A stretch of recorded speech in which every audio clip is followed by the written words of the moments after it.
Dulu yang dikritik cuman Jokowi dan kebijakan politiknya, tapi 2 bulan 3 bulan ini yang dikritik itu adalah keluarga inti Pak Jokowi.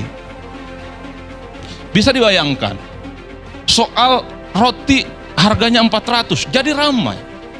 Private jet yang tidak lolos macam-macam, misalnya dia sering ke Solo, itu kan foto-foto eksklusif bang. Rakyat biasa seperti saya, cuman dosen dan petani, nggak mungkin mendapatkan akses foto-foto yang sifatnya eksklusif. Itu pasti bocor dan netes dari dalam. Itu nggak gampang. Belakangan juga ramai di X, kebetulan saya juga belajar X tahun ini bang, mualaf di X saya, di Twitter. Orang ramai bicara tentang akun Fufu Fafa. Itu ramai betul itu. Bisa dicek akun Fufu Fafa itu tuduhannya ke siapa. Dikaitkan dengan salah satu wakil presiden terpilih di negara ini. Sekalipun sudah dibantah, tapi para pegiat netizen itu mengasosiasi ke salah satu nama. Dan isinya, Masya Allah itu, kritik. Wakil presiden kan cuma satu, bukan salah satu. Abang lah tafsirkan itu. Dan akun Fufu Fafa itu screenshotnya luar biasa betul. Prabowo dihabisin, dikritik, para artis, PKS, semua kelompok-kelompok kritis saat itu dihabisin bang. Dan itu ramai. Ini menunjukkan betapa konsolidasi kekuatan hari ini tidak sekuat 10 tahun yang lalu. Jaring pengamannya itu meleleh satu persatu. Ini menunjukkan satu hipotesa bahwa ketika seseorang tak lagi menjadi pejabat publik, dia hanya tinggal nunggu waktu bahwa di akhir masa jabatan kekuatan politiknya, secara perlahan dia itu akan tak lagi dikenang oleh publik secara umum. Itu pertama. Pak Jokowi itu akan soft landing, hard landing, atau crash landing. Kalau kita bicara mengenai presiden-presiden Indonesia, sudah ada beberapa, tetapi kalau kita bicara Pak Jokowi, saya kira patokannya yang bisa dijadikan dasar itu adalah presiden-presiden pasca amandemen konstitusi. Belum pernah ada satu presiden pun ketika dia keluar dari kekuasaan, dia menaruh anaknya sebagai wakil presiden. Nah, ini hanya terjadi di era Jokowi. Makanya kalau ditanya ketika tanggal 20 Oktober Jokowi kemana, maka sebenarnya secara fisik dia tidak kemana-mana. Dia hanya turun kelas dari bapak ke anak.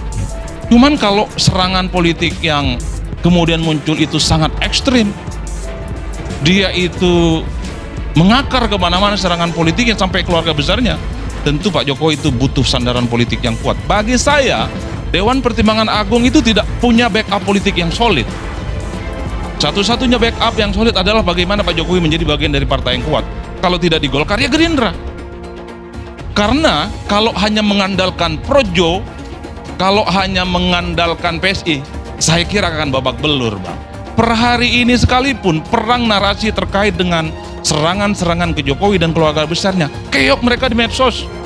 Terjadi dalam beberapa waktu terakhir, revisi undang-undang pilkada yang kemudian berbarengan dengan munculnya media sosial, Kaisang dan istrinya naik pesawat itu bisa menurunkan gitu. Tetapi kita harus ingat 2 hal. Pertama, dinamika demonstrasi yang terjadi pada waktu itu, waktunya relatif tidak panjang ya.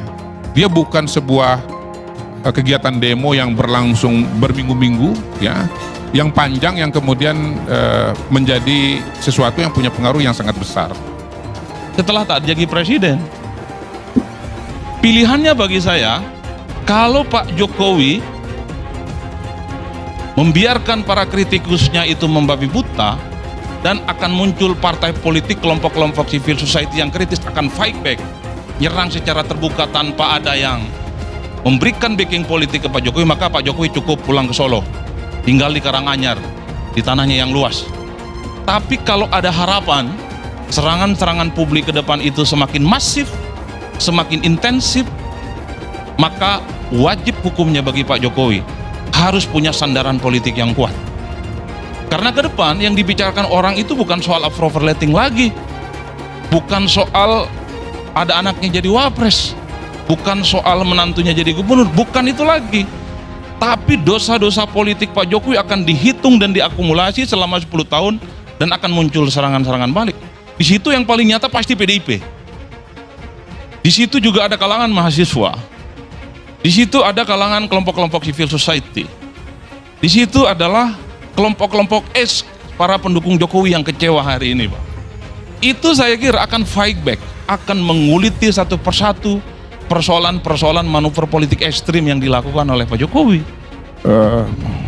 Pesan-pesannya kuat bahwa tersirat di sana sama dengan sikap rakyat, Gibran ini tidak layak untuk dilantik. Dan per hari ini juga partai yang sejak lama menyatakan tegak lurus dengan Pak Jokowi, satu persatu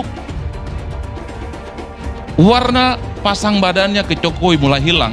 Nggak ada tuh partai-partai seperti Gerindra, Golkar, Demokrat, dan PAN pasang badan dan marah-marah ketika akun Fufopapa, ketika Mas Kaisang dan yang lainnya dikritik.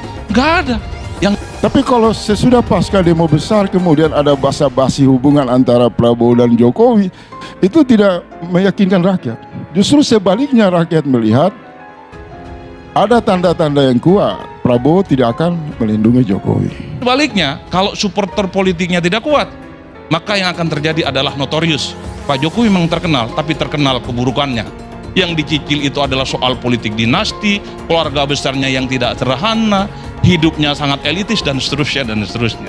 Dalam konteks itulah saya kira, dari lubuk hati yang paling dalam, saya tak yakin bahwa Pak Jokowi hanya pulang kampung ke Karanganyar, membiarkan semua para orang yang selama ini sakit hati ataupun terdolimi akan diam dengan itu semua.